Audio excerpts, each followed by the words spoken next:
Um fato curioso da Deep Web vem chamando a atenção de todos. Por estar rodeado de rumores sobre sua real origem, o hacker soviético divulgou documentos do governo dos Estados Unidos pelos quais estavam escondidos na nona camada, sendo quase impossível o acesso, até mesmo de especialistas e líderes. Esses documentos consistem em uma viajante do tempo, onde seu corpo foi encontrado nas geleiras da Antártica em 1996. O mais intrigante de tudo é que, no corpo congelado foi encontrado com vestes muito diferentes das roupas da época. Isso logo chamou a atenção dos pesquisadores que estavam no local. Os pesquisadores conseguiram retirar o corpo do local, transportando-o para a base, que se encontrava a apenas 6 quilômetros de distância.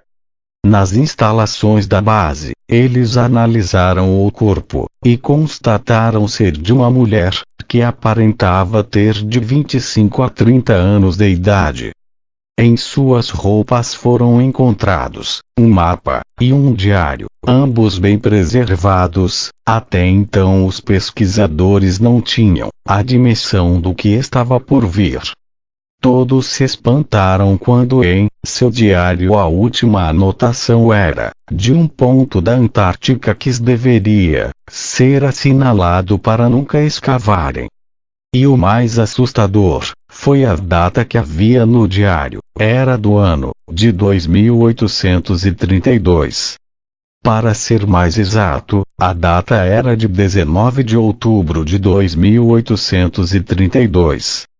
De forma que o corpo estava bem preservado, foi descoberto que ela não tinha falecido por hipotermia, mas sim por um impacto, como se tivesse caído de um lugar muito alto, pois ela apresentava algumas fraturas. Porém, no local em que seu corpo foi encontrado, não havia montanhas ou encostas, e estava muito próximo à base de pesquisas, que relativamente era um local muito mais seguro. O mistério de onde seria essa mulher só foi aumentando conforme foi retirado objetos de suas vestes. Foi encontrado posteriormente um pequeno aparelho eletrônico jamais visto por nenhum dos pesquisadores. O mapa da Antártica mostrava detalhes extremos, como se a Antártica não tivesse mais nenhum resquício de gelo, e o ponto marcado no mapa era justamente próximo de onde os pesquisadores estavam alojados, e exatamente onde essa estranha mulher foi encontrada, o que mais deixou todos se perguntando o porquê. Um dos pesquisadores sugeriu que era melhor informar seus superiores sobre esse estranho ocorrido, uma vez que é impossível que essa viajante ter chegado a esse local sem auxílio de veículos marinhos.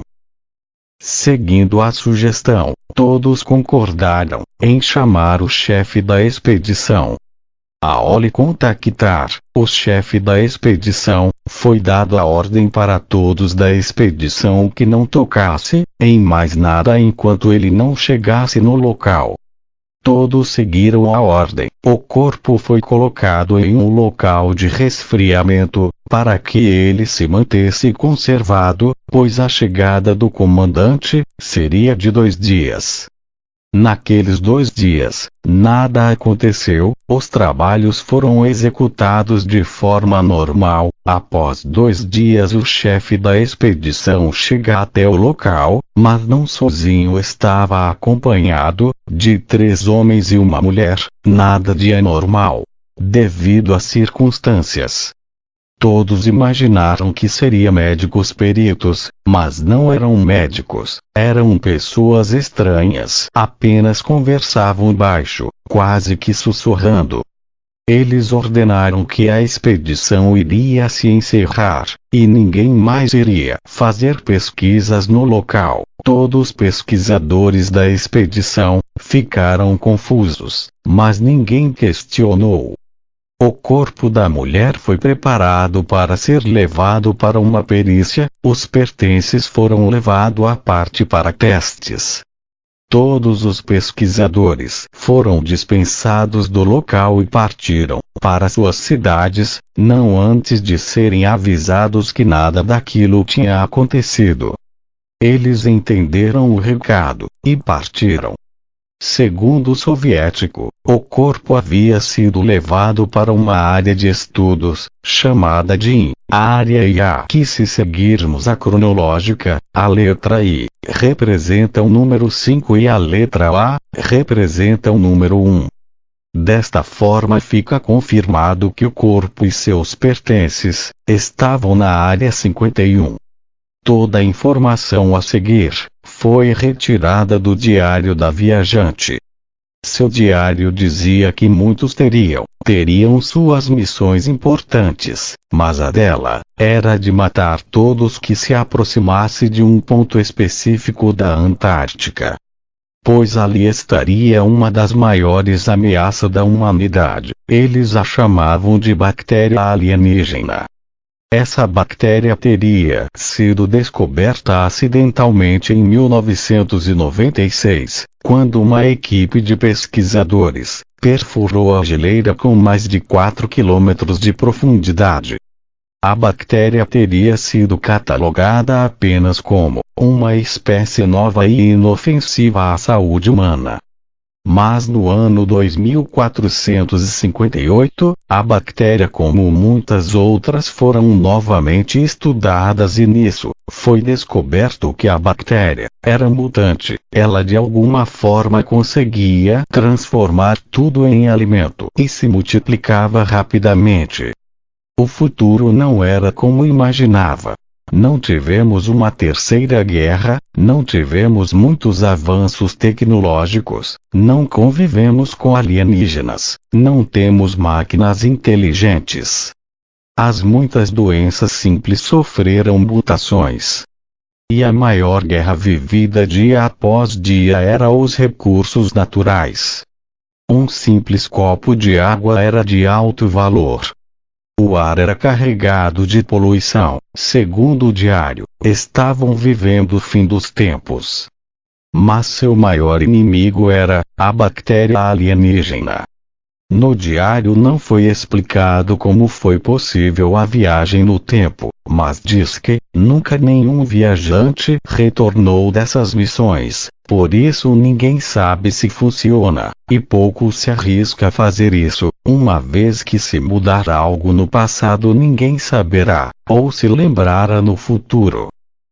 Há relatos de muitos viajantes, mas nenhum com ligações sobre essa época. Voltando para a bactéria, as anotações não teve riquezas de detalhes, apenas que sua descoberta foi o maior desastre já ocorrido, e sua mutação era rápida, ela não tinha preferência de hospedeiro, qualquer ser vivo, já era o bastante. E formas de vida diferente a deixava de forma diferente, mas sempre faminta. Em contato com um ser vivo, ela é inofensiva. Inicialmente, ela se alimenta de nutrientes que o corpo consome. Após um curto período no hospedeiro, ela deposita seus ovos e começa a liberar toxina, matando sua vítima em menos de 6 horas. Os ovos eclodem após a vítima, que antes era hospedeiro, servir de alimento para as novas bactérias. O que tornou ela tão perigosa é que todos os seres vivos servem de hospedeiro e alimento após a morte, ficando praticamente impossível de se controlar. Uma vez que até um inseto serve como hospedeiro, fica impossível não se contaminar. No diário diz que a única chance era voltar ao passado, mesmo que não tivesse garantias que a viagem era realmente possível. Em seu mapa minuciosamente estudado, foi apontado diversos fatores.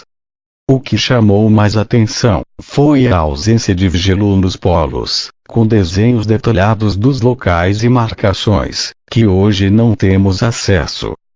foi visto claramente que os continentes estão mais afastados. E algo surpreendente chamou atenção: a existência de uma nova ilha no Oceano Pacífico. Os especialistas não conseguiram distinguir se era uma ilha que se formou ou era uma ilha artificial, e nem dava para ter uma base de tamanho da ilha. No mapa havia várias marcações, que não faziam o menor sentido, como nomes inexistentes e locais diferentes, comparado a nosso mapa atual. Por fim foi analisado seu pequeno aparelho eletrônico. Aquele pequeno aparelho foi apenas reconhecido como um gravador de voz, uma vez que apenas tinha uma pequena mensagem feminina, que se especula ser da viajante. Não foi divulgada que tipo de mensagem tinha naquele gravador. No laudo da perícia, apontou algumas fraturas, e uma fratura no crânio que foi a causadora de sua morte. No laudo também foi especificado que o que pode ter causado aquele tipo de fraturas foi uma queda de mais ou menos 6 metros de altura. E o impacto não foi maior, pois a neve amorteceu. A mulher sem documentos tinha 1,70 m de altura e pesava 60 quilos. Ela era de pele parda, cabelos médio pretos, aparentava ter origem mestiça, de asiático com europeu. Pouco deu para saber. Sua pele não tinha nenhum tipo de marcação. Suas roupas, apesar de estranhas para 1996, não havia nada de anormal. A matéria colocada na Deep Web está em uma camada muito difícil de se encontrar. O soviético, que não quis se identificar, deixou isso apenas por 2 dias em um site, e logo foi tirado do ar. Não podemos afirmar que essa matéria é verdadeira, mas há muito mistério escondido de nós. Os governantes escondem mais que imaginamos, e a pergunta que nos resta é o porquê.